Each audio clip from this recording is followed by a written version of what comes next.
Sasa hapa ndio yaja masala ya nne hapa tunazungumzia asbabu linhirafi anil aqidati sahiha. Sababu waweza kuhoji ukasema kuwa mbona itikadi hii tumeelezewa, tumeona kuwa ni sahali, lakini wengi katika watu wamepotea. Sababu nini? Sikiliza sababu. Mimi leo nafikiri nitazungumzia utangulizi peke yake, kisha inshallah tukikutana tena tutazungumzia sababu, lakini huu utangulizi ni muhimu sana.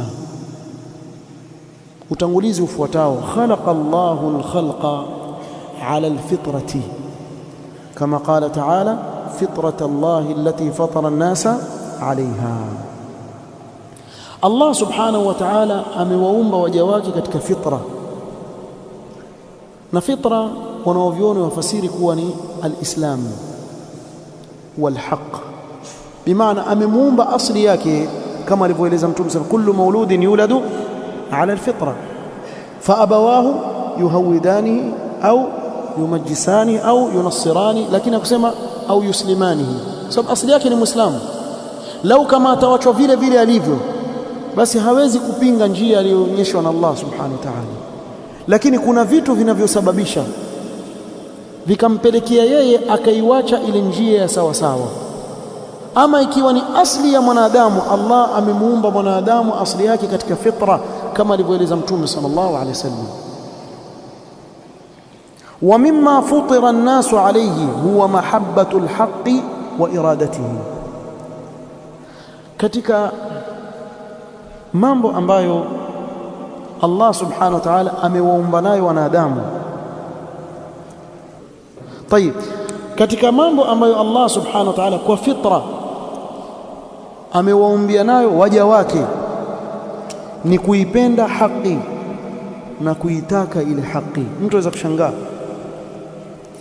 wallahi wanadamu wameumbwa na Allah kwa rehema zake, katika nafsi zao waipenda haki na ile haki pia waitaka. قال شيخ الإسلام سكزا منين شيخ الإسلام ابن تيمية رحمه الله: والقلب خلق يحب الحق ويريده ويطلبه. أصل موyo wa mwanadamu umeumbwa waipenda haki na waitaka ile haki na kuitafuta ile haki. وقال أيضا رحمه الله: فإن الحق محبوب في الفطرة. Ile haki yapendeza katika fitra ya mwanadamu, wa huwa ahabbu ilaiha wa ajallu fiha, na haki yapendeza zaidi katika moyo wa mwanadamu na yaheshimiwa zaidi na kutukuzwa zaidi. Wa aladhu indaha min albatil alladhi la haqiqata lahu, na haki ni tamu zaidi katika moyo wa mwanadamu kuliko batil ambayo haina uhakika ndani yake. Fa innal fitrata la tuhibbu dhalika, kwani fitra ya mwanadamu haipendi batil. Asli ya fitra ya mwanadamu haipendi batil. Sasa hapa pengine mtu aweza kuniuliza, kama jambo ni hivi, mbona basi tuona watu wengi hawaipendi haki? Wako tu wengi badala ya kuifuata ile haki hawaipendi ile haki. Mbona iwe hivyo? Ukitizama makini, kabla sijataja hizi asbab, wengi katika wale waliokuwa katika batil wadhania kuwa wako katika haki, wayahsabuna annahum muhtadun. Sasa kwa kule kupambiwa ile batil, akaiona ndiyo haki na ile haki akaiona ni batil, akakakamaa kule kwenye batil akiona yuko kwenye haki. Lakini lau kama angefungua macho yake vizuri, akafuata asbab zinazompelekea yeye kuijua haki, akaijua haki, basi ile batil ataachana nayo, na haki kwa kweli iko wazi sana kuliko hiyo batil anaoifuata. Kwa hivyo tukaona hapa kuwa haki yapendeza kweli katika moyo wa mwanadamu, isipokuwa kuna vishawishi vinavyomtoa katika ile haki na kumpeleka kwenye batili. Kadhalika futrat an-nufus ala ma'rifati al-haqqi, Na faida nyingine nzuri tuipata kuwa kumbe pia nafsi sio kuwa yapenda haki tu, bali Allah ameiumba kuijua haki, akawa ile haki mtu yuijua ni hii hapa. Qala Sheikh al-Islam في النفس ما يوجب ترجيح الحق على الباطل في الاعتقادات والإرادات. katika nafsi ya mwanadamu kipo kile kinachomfanya yeye akaijua ile haki, ikawa ina uzito zaidi ile haki kwake yeye katika mambo ya itikadi na katika vile anavyotaka kuvifanya na mambo anayoyanuia kuyafanya. Wa hadha kafin fi annaha wulidat ala alfitra, na hili latosheleza kuwa nafsi ya mwanadamu imeumbwa katika fitra na imezaliwa katika fitra. Wanufusu idha baqiyat ala alfitrati fa innaha la tatlubu illa alhaqa, na nafsi lau kama zitabakia katika fitra basi haziwezi kutafuta isipokuwa haki. Walhaqu wadihun bayinun la ghumudha fihi, na haki siku zote iko wazi kabisa, ndani yake hakuna mambo magumu yasofahamika ukawa katika dahaliz na kiza huelewi. Haki iko wazi, na ndio maana Allah subhanahu wa ta'ala akasema la ikraha fi ddin qad tabayyana ar-rushdu min al-ghay. Wanaoviona kafasiri kwa la ikraha fi ddin, kwa nini hakuna kulazimishana kuingiza watu katika Uislamu? Kwa sababu Uislamu uko wazi kabisa, hauhitaji mtu kulazimishwa, bali yeye mwenyewe akiusoma akaufahamu ataona kuwa ni haki, ni wajibu juu yangu kuifuata. Qad tabayyana ar-rushdu min al-ghay. والنفوس إذا بقيت على الفطرة كما ذكرنا فإنها لا تطلب إلا الحق، والحق واضح بين لا غموض فيه. قال معاذ بن جبل رضي الله عنه فإن على الحق نورا، حقنا نور بنا ukiona tu hii wajua ni haki.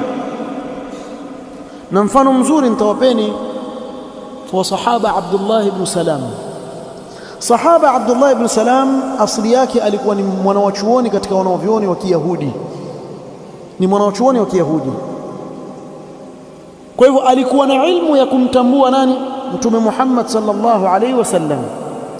Yeye mwenyewe aeleza namna alivyosilimu radhiallahu anhu, asema alipokuja Mtume sallallahu alaihi wasallam watu wakaja kwa wingi kuja kumuona Mtume sallam na kumpokea, na mimi pia nikaenda katika wale watu waliokwenda.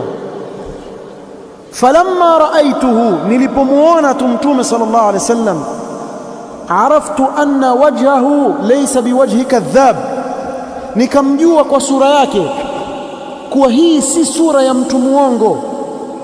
Ile nuru iliyokuwa katika uso wa Mtume Muhammad sallam, mwanzo tu kuona akasema haiwezekani mtu huyu kuwa ni muongo, haiwezekani. Na mtu yoyote wa haki akisimama mbele yake muongo kutaka kumpindisha katika dini yake, moja kwa moja akimwangalia katika sura yake atajua huyu si mtu wa haki, kwa sababu haki kuanzia mzungumzaji ina nuru yake. Angalia, niwapeni mfano. Amesimama mtu, ukimwangalia katika mandhari yake peke yake, amevaa isbal, bimaana kanzu yake imeshuka buruza, kisha ukimtizama kwenye uso wake ana nyusi peke yake. Sitaki kuingia kwingine kule, sitakaambia natukana watu, mtakuwa mmeeleweka. Ana nyusi tu, yani bahati mbaya ingelikuwa zile nyusi pia zimekwenda, lakini ana nyusi peke yake. Kisha asema lazima tutetee sunna za Mtume wa sallam. Huyu asema hivyo, wamtizama hivi, wasemaje? Waweza kumwambia wasemaje? Lazima tutetee sunna za Mtume wa sallam. Katika hali hii ujue kuna kitu ankufichia hapo, yotaka kukutolea akupoteze, lakini mwanzo adhihirisha kuwa yuko katika nini? Katika hali ya kutetea sunna za Mtume wa sallam. Kwa sura zako tushakufahamu kuwa wewe ni mtu wa batil, si mtu wa haki. Lau kama ungelikuwa ni mtu wa haki, ungeonekana katika mwanzo mandhari yako kuwa wewe ni mtu wa haki. Kisha kile kinachozungumzwa, tizama ahli sunna, qala Allahu qala rasuluhu. Kuna baadhi ya watu wasioelewa, hasa makhurafi, utaona wasema kwa kwani watu wa sunna wazungumza nini? Si maneno tu ya Allah yale yale na maneno ya Mtume sallama, kisha kazi yao kunukutu, qala al-Fawzan, qala Ibn Baz, qala Ibn Taymiyyah, qala Ibn Qayyim, maneno ya kunuku kisha wafanya tarjama. Si ndio dini hiyo? Wewe unataka dini gani? Wewe unataka tuje na dini kutoka wapi? Kutoka mwezini? Ndio haya ndio dini, ndio hii tuisoma kila siku. Qala Allahu qala rasuluhu, alafu wataja qala al-ulama na salafu salih, wataja pale. Ndio dini ya Allah subhanahu wa ta'ala hii.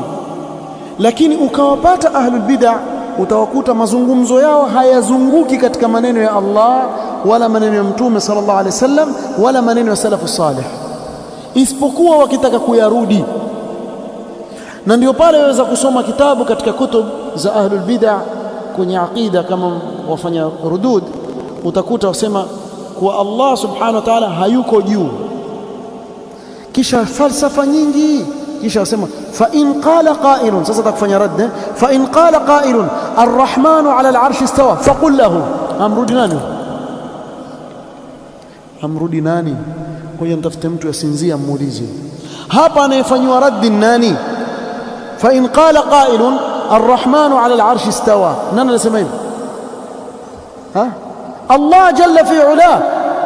Kwa yeye aitumia aya katika kumrudi yule aliyeteremsha ile aya ambaye ni Allah subhanahu wa ta'ala. Sasa hawa wako namna hii, yani ukisikia aya imetajwa ama hadithi imetajwa, basi imma katika siyaki ya kuirudi ile hadithi ama ile aya, au labda atakakuleta ufahamu usiokuwa ule wa sawa, basi atakutajia aya. Lakini asli yao ahlul bid'ah hawana haja wao kurudi katika Qur'an wala sunna ya Mtume sallam wala maneno ya salafu salih. Na hivi ndivyo utakavyoona kila mlinganizi wa batil hutamsikia akinukuu kutoka kwa hawa salafu salih radhiallahu ta'ala alayhi. Na wesikiliza khutba ya salafi kuanzia mwanzo mpaka mwisho, si qala Allahu qala rasuluhu, ama itatajwa kauli ya mwanachuoni akifasiri maneno ya Allah ama maneno ya Mtume sallam. Nenda huko kwingine. Na kama umezoea kusikiza khutba za sunna, ukienda kwa ahlul bid'ah wallahi utakirihika. Maneno mengi ambayo hayana maneno ya Allah ndani yake wala maneno ya Mtume sallallahu alaihi wasallam. Kwa hivyo haki ina nuru kwa yule anayeitaka ataiona. Wallahu ta'ala bihikmatihi yudhillu man yasha wa yahdi man yasha, lakini Allah kwa hikma zake humpoteza anayemtaka na kumuongoza anayemtaka. Ma'a qiyami alhujjati 'ala alkhalaiqi, pamoja na kuwa hujja imesimama juu ya waja wake, wa irsali rusuli wa dhuhuri alhaq, na kuwatumiliza mitume na kudhihiri haki. Walinhirafu lahu asbabun la budda an ta'rifaha ayuha almuslimu hatta tabta'ida anha in kunta turidu li nafsika as-sa'adata fi ad-dunya wal karamata fi al-akhirah. Na kupinda kuna sababu zake. Ni wajibu ndugu yangu Muislamu ujue sababu zinazopelekea watu kupinda katika njia ya sawa, ikiwa wajitakia nafsi yako saada hapa duniani na kesho akhira, ikiwa wajitakia ukirimiwe kesho mbele ya Allah na kuingizwa peponi, ni wajibu juu yako uijue batil kama vile ni wajibu juu yako ujue haki, ili ujiepushe na ile batil. Qala Ibn al-Qayyim rahimahullah, فإن الكمال الإنساني مداره على أصلين. ukamilifu wa kiubinadamu wazunguka katika misingi miwili: maarifati alhaqi min albatil wa itharihi alayhi, katika kuijua haki na batil. Kwa hivyo asiwaambieni mtu kuwa wewe si uzungumze elimu bwana, waingilia nini mambo watu wa batil na nini, wachana nao. Si sawa. Usawa ni kuwa uizungumze haki na uizungumze batil. Aijue mtu haki ifuate na aijue batil ajiepushe nayo. Na wengi katika wale ambao wajiepusha na kuwazungumza watu wa batil, mwisho huwa pamoja na watu wa batil, mwisho huwa pamoja na wao. Na nyinyi chunguzeni makini.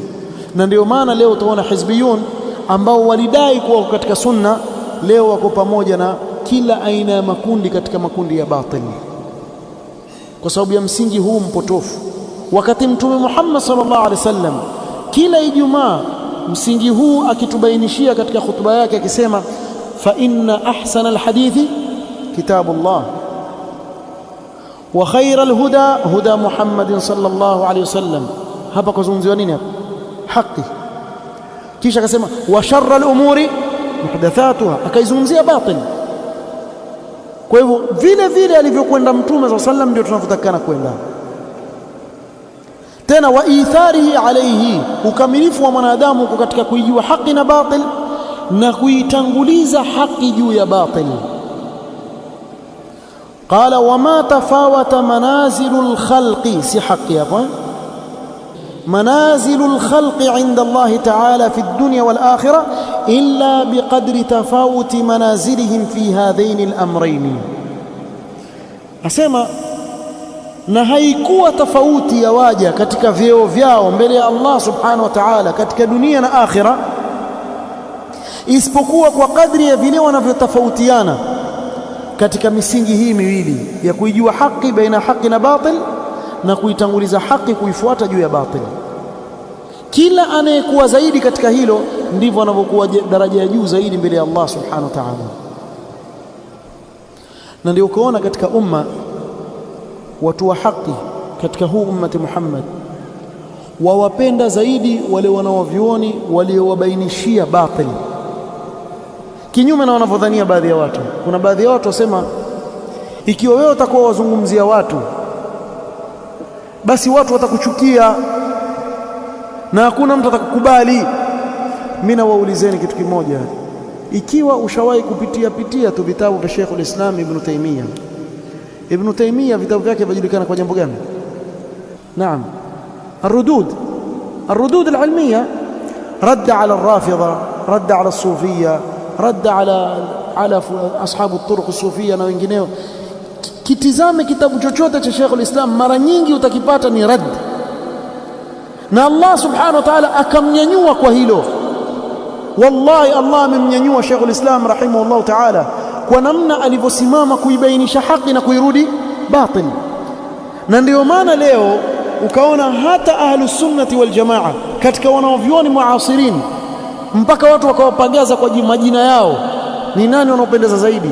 Kikweli tuwapenda wote, lakini jiangalie kikweli, ukiwa wewe ni mtu wa sunna, nani ambaye wamwangalia usema fulani bwana Allah amlipe khairi bwana, tungelikuwa leo hatuijui hii batil lau kama kutubainishia. الشيخ محمد أمان الجامي رحمه الله والشيخ ربيع بن هادي المدخلي. Usiogope watu wa bid'a bwana, wangelikuwa wankufa hawa zamani, watu wanaishi mpaka jamaa hafi. Allah ampa umri tu kwa kazi kubwa anayoifanya. Allah akamjalia umri mrefu, kazi kubwa kaifanya mpaka leo watu wakao wafaidika. Subhanallah, wakati wa nyuma huko tuseme 90 huko 80 ilikuwa wakionekana wanaovioni hao kuwa ni watu wa nini? Wa fitna, kazi yao kuzungumza watu tu. Lakini miaka ikaenda, leo watu wangapi wamefahamu athari mbaya ya Ikhwan Muslimin na wengineo katika makundi ya kigaidi kama haya. Wakati wao walipokuwa wakizungumza huko ilikuwa watu hawajagundua hilo, na ndio ile heshima leo. Ona, wakati ule Sheikh al-Islam rahimahullah ta'ala alikuwa akizungumzwa kwa maneno mabaya mpaka akitiwa jela, mpaka kafa wapi? Kafa jela. Lakini leo hatukai majlisi ya ilmu isipokuwa tumtaja Sheikh al-Islam rahimahullah ta'ala rahmatan wasi'a.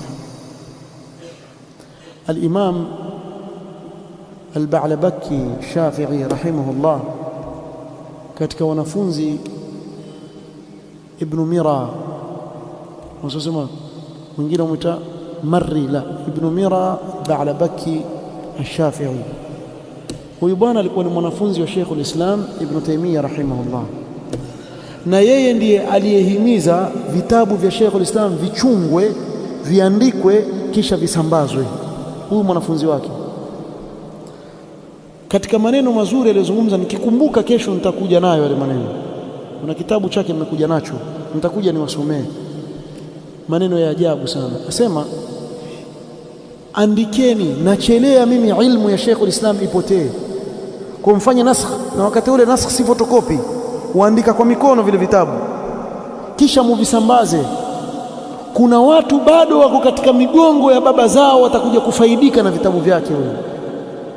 Kuna watu watakuja huko mbele, subhanallah, wako katika migongo ya baba zao, watakuja kufaidika na maneno ya Sheikh al-Islam Ibn Taymiyyah rahimahullah. Haya maneno kesho mimi nitakuja inshallah nikumbusheni niyasome hapa. Na ikawa hivyo hivyo, leo imesimama serikali nzima ya mamlaka kwa mafunzo ya Sheikh al-Islam Ibn Taymiyyah rahimahullah ta'ala rahmatan wasi'a. Kwa hivyo jambo la kuijua haki na batil na kuibainisha haki na kuibainisha batil lipo katika dini, atakikana mlinganizi asiliwache. Ndio ukamilifu wa mwanadamu. Tamalizia hapo, nimesonga sana. Asema وهما اللذان أثنى الله سبحانه وتعالى على أنبيائه بهما في قوله تعالى واذكر عبادنا إبراهيم وإسحاق ويعقوب أولي الأيدي والأبصار. ابن القيم سيما الله أموصف متمواك هوا وصفيز mbili أولي الأيدي والأبصار. فالأيدي القوي في تنفيذ الحق, ni yule mwenye nguvu katika kuitekeleza haki. Wal absar albasairu fi din, kuwa na elimu na ujuzi katika dini. Fawasafahum bikamali idraki alhaqi wa kamali tanfidhihi, Allah akawasifu mitume wake kwa ukamilifu wa kuidiriki na kuijua haki na ukamilifu wa kuitekeleza. Wa min asbabi luzumi alhaq huwa ma'rifatu ma yasuddu anhu, katika sababu ya kuijua ya kulazimiana na haki ni kujua kinyume chake. Fahadhi baadhi asbab al-inhiraf an al-aqidati as-sahiha hariyun an tu'rafa fatujtanaba. Kwa hivyo hapa tutataja zile asbab, baadhi ya asbab za watu kupinda na kupotea, ni muhimu sana kujulikana ili tujiepushe nazo. Kwa hivyo kikao cha kesho insha Allah taala tutazungumzia hizo sababu, kisha tutamalizia inshallah kikao kinachofuata biidhnillah siku ya mwisho kuzungumzia wasailul wiqayati min al-inhirafi an al-aqidati as-sahiha. Kuna akha pauliza ni ipi tofauti ya baina at-tauhid wal aqida? Al-aqidatu a'ammu min at-tauhid, aqida ni pana zaidi kuliko tauhid. Kwa aqida ingia ndani yake kumwamini Allah subhanahu wa ta'ala na vitabu vyake, kama tulivyoeleza mwanzo. Tumeeleza aqida hapa, taarifu ya aqida yaingia ndani yake yale mambo ya ghaib yote tulioambiwa katika kitabu cha Allah na sunna ya Mtume sallallahu alaihi wasallam. Ama tauhid yaweza kugusia yale yanayofungamana na Allah subhanahu wa ta'ala, kwa mfano majina ya Allah subhanahu wa ta'ala, sifa zake, tauhid al-asma wa sifat, au tauhid al-uluhiyya inazungumzia tauhid ya ibada, au tauhid ar-rububiyya. Kwa hivyo yagusia katika hizi aina za tauhid, lakini aqida ni aam, yaingia ndani yake tauhid na viingia vinginevyo ndani yake. Wallahu ta'ala a'lam. Taibi shubha ambayo watu wa bid'a wasema kuwa Uislamu haukukamilika mwanzo. Aslan anayesema Uislamu kukamilika hivi atakufuru, sababu Allah asema al-yawma akmaltu lakum dinakum, yasema la ma akmal lana ad-din. Kwa anayesema kwa Uislamu haukukamilika, basi hapo atakuwa amekufuru. Lakini wao hawasemi hivyo, hawasemi kwa Uislamu kukamilika, wasema Uislamu haukukamilika siku iliposhuka ile aya, ulikamilika baadaye. Sifahamu.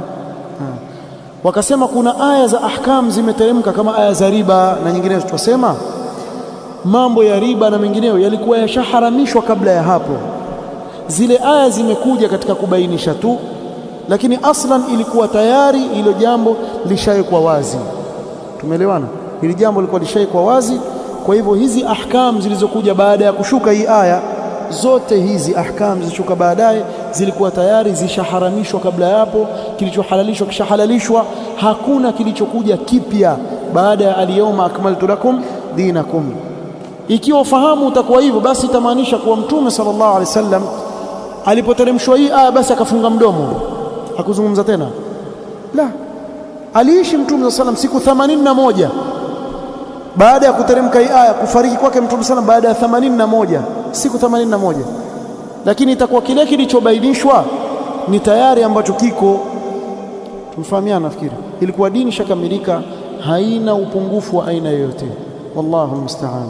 Subhanakallahumma wa bihamdik ashhadu an la ilaha illa anta astaghfiruka wa atubu ilaik. Barakallahu fiik.